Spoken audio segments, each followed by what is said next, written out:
A gente sempre pensa nas muitas possibilidades que existem na nossa vida, de um modo geral, sobre a experiência com o sagrado. Mas uma coisa muito comum, e Suzana estava falando muito dessa diferença entre crer em Deus e sentir e confiar em Deus, é que a sociedade humana, ela cria um conjunto de princípios ou de, digamos assim, coisas que a gente pode conquistar para nos dar a sensação de segurança. Quem não quer passar no concurso público para ter segurança, né? Quem não quer ganhar na Mega Sena da virada para ter segurança? Quem não quer ter amigos influentes para ter segurança? Quem não quer ter um plano de saúde dos melhores que existe para se sentir mais seguro?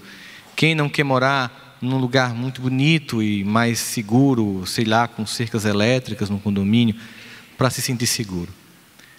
O grande drama da humanidade é que a gente tem depositado a nossa confiança nas coisas e nos homens, mantendo apenas a nossa crença em Deus. E essa desconexão faz com que a gente não consiga sentir a serenidade, como dizia Jesus, dessa paz que excede todo entendimento que emana de Deus. Certa feita eu encontrei um amigo que me contou uma experiência que ele passou quando a filha dele adoeceu. Primeiro, o diagnóstico foi meio severo e ele ficou um pouco tranquilo, afinal de contas ele podia levar para o melhor hospital de São Paulo e pagar o que estavam cobrando, R$150 mil por mês de tratamento, convicto que com isso estaria tudo resolvido, aí estaria a segurança que ele tanto precisava. E a esposa sempre dizia para ele, seria bom a gente pedir ajuda a Deus. E ele dizia, acredite, ele não tem como pagar esse plano. E ele foi para o hospital, uma vez que ele tinha condição desse tratamento, que era um tratamento que não era diferente do que poderia ser oferecido em nenhum país do mundo. Mas ele percebeu que não adiantava somente o dinheiro, porque muitas vezes os médicos tinham outros pacientes também. Mas ele lembrou que ele conhecia um ministro da saúde. E ligou para o ministro, que ligou para o diretor do hospital, que fez com que os médicos, se sentindo obrigados por essa ligação, dessem uma assistência diferenciada à filha dele. Foi quando a esposa disse, seria bom a gente pedir ajuda a Deus. Aí ele disse, Deus não conhece o ministro da saúde como eu conheço. E a criança não melhorava, ela só piorava. Depois disseram para ele que certamente ele precisaria fazer um tratamento fora do Brasil, com algumas descobertas mais recentes, experiências. E no avião, a esposa disse, seria bom a gente pedir ajuda a Deus. E ele disse mais uma vez, mas Deus não tem esse conhecimento que esses médicos têm lá fora para ajudar a nossa filha. E depois de todo esse percalço em que ele usou o dinheiro que ele tinha, que ele usou os conhecimentos que ele tinha, que ele usou todas as possibilidades que estavam a seu alcance materialmente falando, a filha não melhorava. E somente quando ela estava num quadro muito crítico, e depois de um deboche que certamente Deus, que é um pai muito amoroso, nem liga, nem se choca, que compreende a nossa arrogância, compreende a nossa fantasia de acreditar nas próprias forças. Certamente esse pai amoroso esperou esse filho cair em si e entender que a fonte de todos os recursos e a nossa primeira busca tem que ser Deus. Foi quando ele finalmente, percebendo que nada do que ele tinha era suficiente para curar a filha, ele se ajoelhou, chorou, pediu a Deus perdão por ter ignorado e pediu ajuda a Deus. E ainda disse, sei que por causa da minha atitude arrogante e petulante, eu nem mereço, mas por ela, pela inocência dela, eu te peço que cure minha filha. Embora os médicos tivessem dito para ele, naquele mesmo dia, que o quadro dela era irreversível, estranhamente, para muitos, mas não para quem confia em Deus, a criança começou a melhorar. E de um quadro irreversível, de uma doença rara, ela se tornou completamente curada.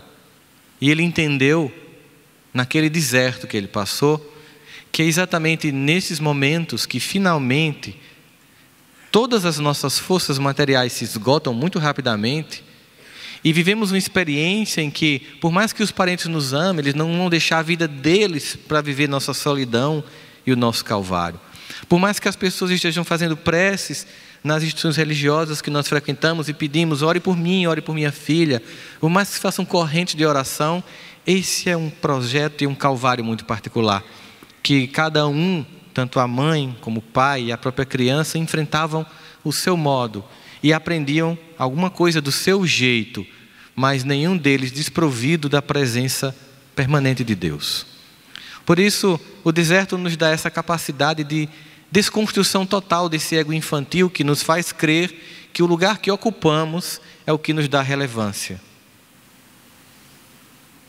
A relevância é o fato de sermos todos filhos de Deus.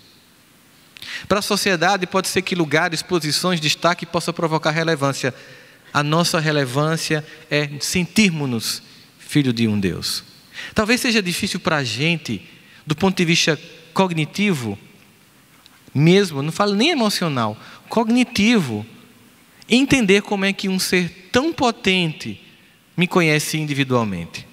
Talvez seja difícil nos momentos, como Suzana colocava, de achar que só se o final do ano for frutífero, em todos os sentidos, afetivos, materialmente, Deus honrou a nossa vida. Seja difícil nos momentos em que a gente está sentindo a dor do crescimento, perceber Deus naquele lugar. E também achar difícil que Ele possa estar nos ouvindo.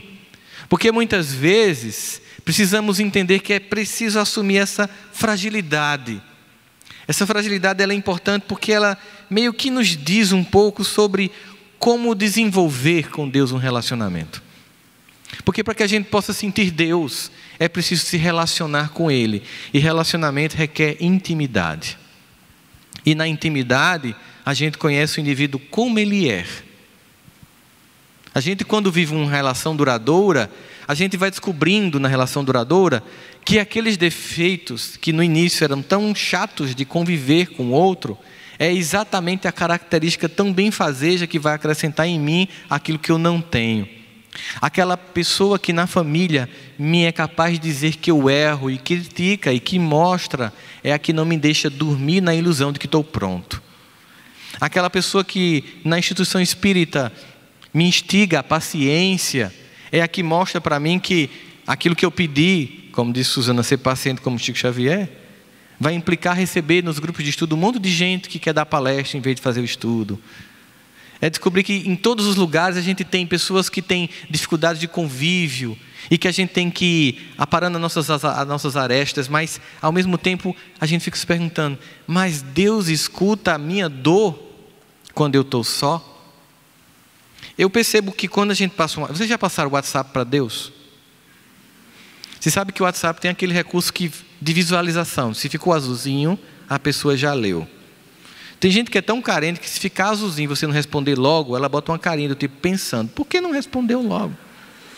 E alguns de nós até tiram o azulzinho para evitar esse estresse, essa tensão. Mas Deus, Ele resolveu que Ele não tira o azulzinho. E a gente manda lá um texto, um pedido. Às vezes está tão mal que manda um áudio. Não consegue nem digitar. E é impressionante, é imediatamente visualizado.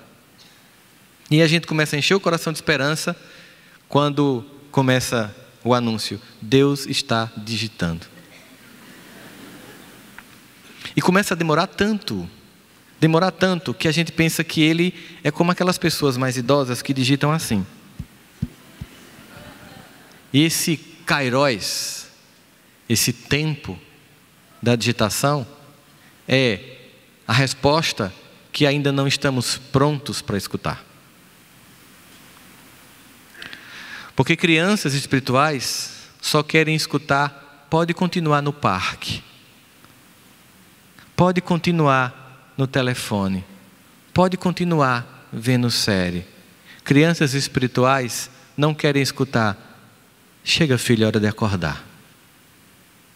Enquanto a gente não está pronto para ouvir, Deus está digitando, esperando que nós tenhamos a capacidade de entender como essa mensagem vai tocar o nosso coração para nos transformar. A primeira coisa seria, será que Ele me escuta como pessoa, individualmente? Eu tenho absoluta convicção que todo mundo que está aqui sentado acha que sim. Mas eu duvido que a maior parte de nós sinta isso. A gente tem uma compreensão muito intelectual de Deus. A gente estudou, que é Deus, causa primária de todas as coisas. Ser infinito não, é um atributo, não se confunda o atributo com o ser. A gente estudou as definições, a gente vai para as obras subsidiárias e vê todas as definições. A gente tem compreensão, no campo da teologia são discussões imensas sobre Deus, a relação dele com a gente, mas ao mesmo tempo a gente não consegue ainda sentir. E é por isso que é preciso apagar a luz, como diz Gilberto Gil. É preciso estar só, é preciso estar num deserto, para, num total desprovimento das identidades materiais, finalmente a gente entender a presença de Deus. Quando nenhuma das coisas que julgamos serem capazes de nos dar segurança, paz e tranquilidade estão presentes, sentir a presença de Deus. Mas ao mesmo tempo, sentir a presença de Deus no deserto é algo tão inconveniente, porque quem é um ser humano num deserto?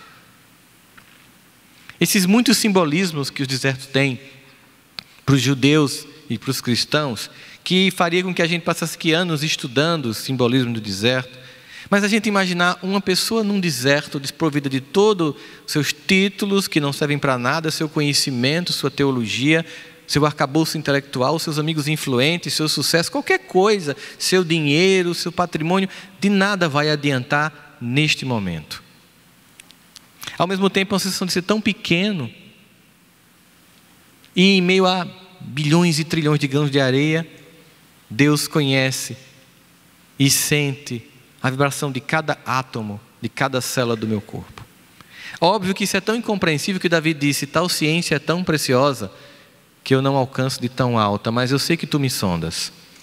E quando Davi diz sonda, sabe quando a gente faz um exame clássico de sangue, o médico diz: eu não consigo diagnosticar, eu preciso fazer uma coisa mais profunda, eu vou pedir uma ultrassonografia. Ele vai tentar sondar. Deus já sonda, conhece. E para isso eu preciso me relacionar com Ele com a franqueza que a gente vê em Davi em vários momentos. Eu aqui selecionei um salmo específico, em que a gente vê a franqueza com que Davi conversa com Deus. Porque quando Suzana diz assim: olha, eu queria um plano B, eu estou fazendo uma renegociação, porque de fato tem hora que a gente acha, eu acho que deve ter uma burocracia, a gente acha que talvez o céu seja meio como uma repartição pública, e de repente o processo encalhou. E você tem que ir lá usar alguém influente para mandar o processo andar, parece que a coisa não flui. E você acha que tem uma burocracia celeste que Deus não está entendendo. Eu acho que eu vou precisar fazer um empenho, né? Eu vou precisar fazer uma petição. Eu vou ver se o vereador pode falar com o secretário para ele falar com o prefeito. A gente tem essa dinâmica na terra e pensa que é assim com Deus, que Ele está distante, que tem um séquito hierárquico de bajuladores para chegar no coração de um pai amoroso. E não é assim que funciona. Davi, no Salmo 39, tem um trecho muito interessante que ele começa a mostrar a angústia dele. A partir do versículo 11, ele diz assim: testemunhas maldosas enfrentam-me, questionam-me sobre as coisas que nada sei. Elas me retribuem o bem com o mal e procuram tirar-me a vida. Contudo, quando estavam doentes, eu as visitei, chorei com elas, jejuei com elas, me recolhi em oração por elas. Saí vagueando e pranteando como um amigo, como um irmão, e me prostrei enlutado, como se fosse a minha própria mãe. Mas quando tropecei, eles se reuniram alegres, sem que eu soubesse, ajuntaram-se para me atacar. Eles me agrediram sem cessar, como os ímpios, caçoando do refúgio, rosnaram contra mim. Aí no versículo 17 ele diz: Senhor, até quando tu ficarás olhando? Livra-me do ataque deles, livra-me da minha vida preciosa. Lá no versículo 22 ele diz: tu viste isso, Senhor? Não ficas calado, não te afastes de mim. Acorda, desperta, faz justiça. Você percebe que ele... É interessante que Davi, como Asaf também, né? Quando diz assim: não quero dormir porque eu vejo a prosperidade dos ímpios e eu que sirvo a Deus não vejo.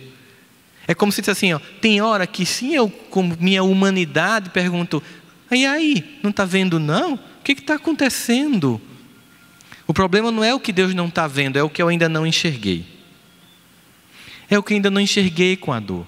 É o que ainda não percebi às vezes quando a gente fala isso, eu percebo que tem pessoas que acreditam que na doutrina espírita nós fazemos apologia ao sofrimento. Eu já ouvi gente dizer isso para mim. Os espíritas fazem apologia ao sofrimento. Vocês falam muito que tem que sofrer. Não. O sofrimento é uma das formas de evoluir que a gente, infelizmente, por inépcia ou por infantilidade, opta por ele. Como um recurso último que deixa bem claro que Deus não desiste nunca, porque nesta hora a gente acorda pela dor. Mas, na verdade, o que a doutrina espírita vai nos dizer é que a dor, ela existe, não há como ser negada, mas ela não pode ser apenas fruto de um lamento, mas de um sentimento de profundo aprendizado. E como viver essa experiência no deserto? Entender que não estamos sós. Entender que o mesmo Deus que está na minha casa, no dia que um filho nasce e se contenta com a minha alegria, está do meu lado me consolando quando o filho antes de mim vai. Entender que o mesmo Deus que fica feliz quando finalmente, depois de um imenso esforço, eu consegui o resultado dos meus sonhos, também está comigo quando num vacilo comum do ser humano, eu caio e perco tudo que construí. Entender que a presença dele não está apenas na comemoração, mas também na hora do sofrimento.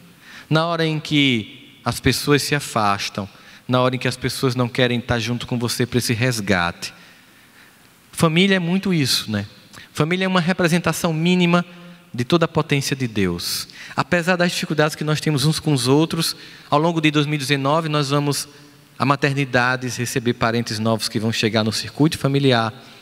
Nós vamos a casamentos, chorar emocionado, lembrando do dia do nosso, ou para alguns lamentando que fizeram isso. Nós vamos viver muitas experiências, nós vamos para aniversários, nós vamos assistir jogos juntos, nós vamos fazer o evangelho e nós vamos chorar juntos. Separações, nós vamos chorar juntos, o luto. Nós vamos ao longo de 2019 sentir todas as alternâncias dos afetos humanos. Mas a doutrina espírita, em sua lucidez profunda, nos propõe olhar para todas as experiências como escola, como lugar de aprendizado. Porque quando eu lamento, eu não aprendo. Eu fico me perguntando, quando alguém vence a Fórmula 1, o que ele aprende? Porque geralmente quem vence a Fórmula 1, pega um champanhe, estoura e joga no que está no segundo e no terceiro lugar. É uma cena clássica. Mas quem perde a corrida tem duas opções. Ou vai para o box chutar o pneu e culpar o carro, ou vai pensar o que eu posso fazer para da próxima vez vencer. Muito gritantemente nós percebemos na vida que nós aprendemos profundamente com as derrotas. É tão preciosa essa importância das derrotas para o aprendizado que o nosso cérebro ele grava com detalhes um dia ruim. E uma pessoa normal, para cada uma crítica, precisa de 3 elogios. Pessoa normal. Descompensado, aí não tem números específicos da ciência para dizer. De modo que as experiências todas, através dessa doutrina racional, que nos propõe lançar uma luz sobre isso, sobre essa experiência, torna ela muito diferente. Meu avô, que adorava recitar Khalil Gibran para mim, tinha uma poesia que ele sempre dizia: a fé é um salto no escuro para os braços de Deus. Quem não tem fé, nem salta, nem abraça, fica no escuro. Quando eu conheci a doutrina espírita e conheci a fé raciocinada, que não é uma fé fria, que não é uma doutrina racional e não afetiva, que não é distância das emoções, que não é indiferença com a dor do outro, que é acolhimento e entendimento, eu entendi que esse poema de Khalil Gibran, que a fé é um salto no escuro para os braços de Deus e quem não tem fé nem salta nem abraça, com a doutrina racional, advinda dos espíritos, na codificação de Kardec, nós temos um holofote que é jogado nesse salto, para que ele seja feito de forma lúcida. Mas é preciso se permitir, nas experiências de dor, sentir Deus. Muitos de nós só conhecem Deus na UTI. Muitos de nós só conhecem Deus quando volta para o cartório para assinar o divórcio. Muitos de nós só conhecem Deus depois de um escândalo na vida pessoal. E isso tudo vai passar. Como no dia em que Susana correu, chorou e perguntou: onde está Deus? E no outro dia ela viu o sol nascer de novo. Tudo vai passar, essas dores todas, mas as experiências que elas nos trazem vão nos tornar mais fortes. Os estudos de resiliência hoje, juntando ao que Susana nos traz como a proposta de resignação, que Joana vai dar um realce tão belo quando fala de resignação dinâmica, ou seja, não é uma mera aceitação da condição, é uma aceitação sim da condição e ao mesmo tempo o desenvolvimento de uma dinâmica para mudar tal condição.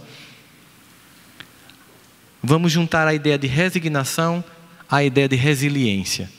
E resiliência não só aquilo que a gente já conhece, mas o que a ciência tem mostrado. Não é apenas voltar para o mesmo estado depois da dor. As descobertas mais recentes nos últimos 2 anos, na área da neurociência e da psicologia sobre resiliência, não é que o indivíduo resiliente é um indivíduo que depois de uma dor profunda consegue voltar para o seu estado anterior. Não, é mais que isso. É que os indivíduos resilientes, depois de uma dor profunda, voltam muito melhores do que antes. Se tornam mais capazes que antes. Por isso Paulo nos dizia: em tudo dai graça, porque esta é a vontade de Cristo Jesus para convosco. Mas Paulo, até na desgraça, eu devo dar graça? E o que é desgraça? Na visão de alguém que começa a olhar a vida através dos olhos do Cristo e não do mundo. A palavra desgraça some do nosso vocabulário. A única coisa que nós passamos a enxergar é graça não percebida e graça já percebida. Graça não percebida é o dia da dor. Graça já percebida é perceber que muitas vezes aquele dia que a gente diz: eu não vou suportar isso, nos tornou capaz de suportar algo muito mais difícil depois. A ponto de a gente dizer: se eu não tivesse passado por aquilo, eu não estaria aguentando isto. E então, em que momento a fé agora nos atinge? Pensando, como Paulo, em tudo da graça. É que se eu entendi que a dor do passado me incapacitou para enfrentar a dor do presente, esta também assim me faz para as dores do futuro.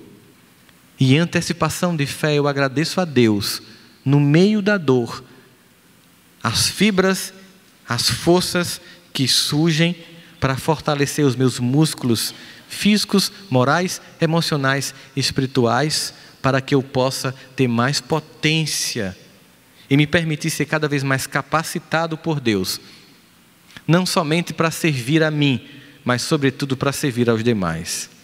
É entender que, sobretudo nesta relação, fica claro e evidente que esse relacionamento pode ser materialmente percebido, por mais que fique difícil a relação abstrata de um Deus que nós não vemos, embora esteja manifestado em todo lugar, como na música Onde Está Deus.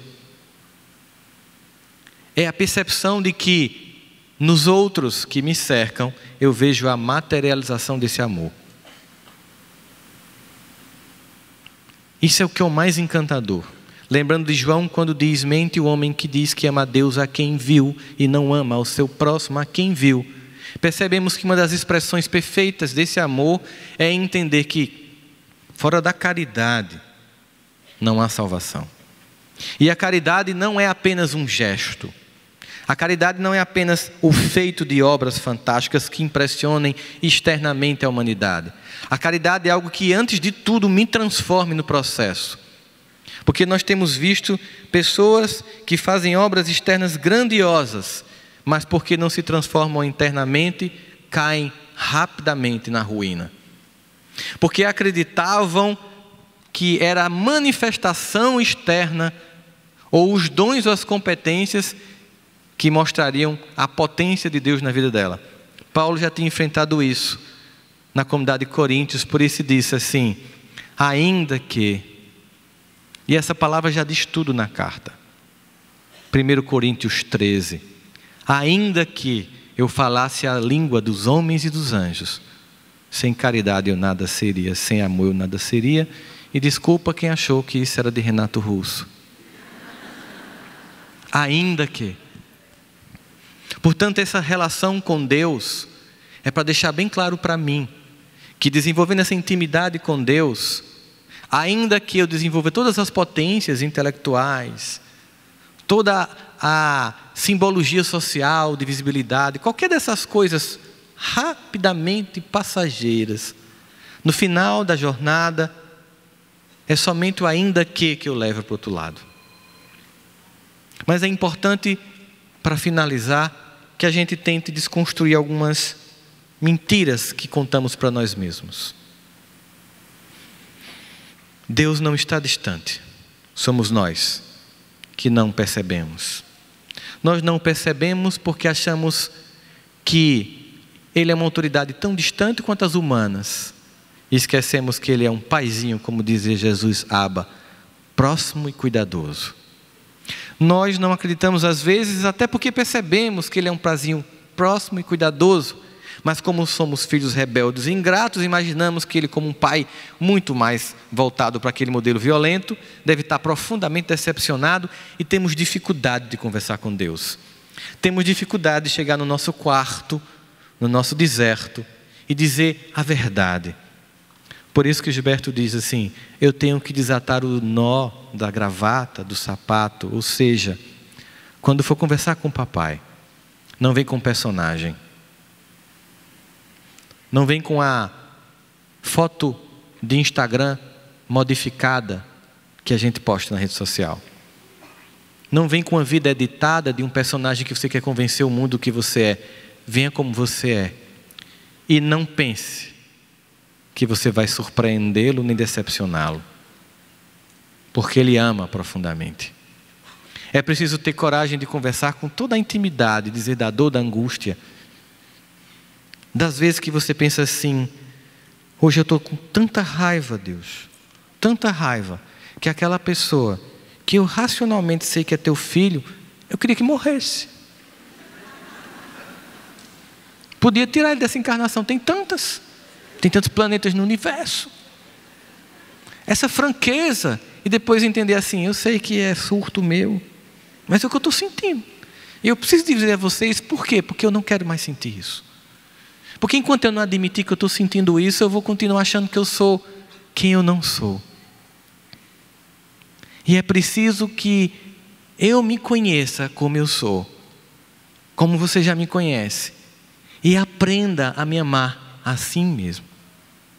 Porque esse aprendizado de me amar assim mesmo, reconhecendo quem sou, e você sabendo quem sou eu e me amando, vai me dar a condição de entender que não me resta outra alternativa a não amar todas as pessoas. E finalmente entender que a minha intimidade contigo vai ser desenvolvida cada vez mais quando eu for intimamente envolvido com todos os outros filhos teus. Quando eu não for indiferente à dor do mundo. Quando eu não for indiferente a quem mora num outro continente. Quando eu não for indiferente às pessoas. Quando eu desenvolver em mim algo essencial, que é até título de um livro que um amigo meu está publicando e que está vendendo aí: a empatia. Eu queria terminar, eu vou precisar de mais 3 minutinhos, só para dizer para vocês a competência de Jesus de desenvolver instantaneamente competências empáticas na multidão, que estava com pedras para atingir aquela mulher adúltera, num sentimento de projeção das sombras de cada um individualmente, naquela vítima que caiu, como qualquer um poderia ser ela, e joga nela. E a cinematografia sempre mostra um Jesus irritado com a multidão que se aproxima. E eu sempre me perguntei por que Jesus não resolveu a parada rápido. Poxa, imagina a angústia da mulher, a multidão chegando atrás, e Jesus lá vendo a cena, deixando o filme rolar em Hollywood. E a angústia dela, ele podia ter feito, opção 1, eu pensei na época, jogado a capa da invisibilidade de Harry Potter na mulher. Ninguém ia ver ela não seria atingida. Opção 2, já que ele andou sobre o mar, e com certeza modificava as leis para poder ir sobre ela em nome do amor, ele poderia fazer flutuar a uma altitude que as pedras não atingissem. Como ele transformou água em vinho, eu também pensei, já que ele modificava o componente atômico das substâncias, ele bem que poderia transformar as pedras em areia, no máximo que ele ia precisar era de colírio depois. Nenhuma dessas coisas ele fez, e eu percebi que os cineastas estavam equivocados em mostrar um Jesus irritado com a multidão. Um Jesus que olhava acusando: quem são vocês, raça de víboras? Não era compatível com a personalidade de Cristo acolhedor. Ali havia a materialização do amor de Deus, que é Jesus, que queria salvar não somente a mulher, mas a todos. E ao fazer uma simples pergunta, consegue rapidamente dissolver o psiquismo coletivo, consegue dissolver a projeção da sombra, consegue dissolver a acusação fútil coletiva das pessoas, consegue dissolver a cilada que o sinédrio colocava na situação e devolve a cada um a própria sombra, a própria identidade, e faz com que todos se coloquem no lugar da mulher e desenvolvam a empatia. O que nós precisamos é entender que não adianta entrar num quarto e ficar só e aprender com a dor. É preciso, além disso, uma vez aprendendo com a dor, e mesmo antes disso, não esperar apenas que a dor seja um recurso didático para os outros.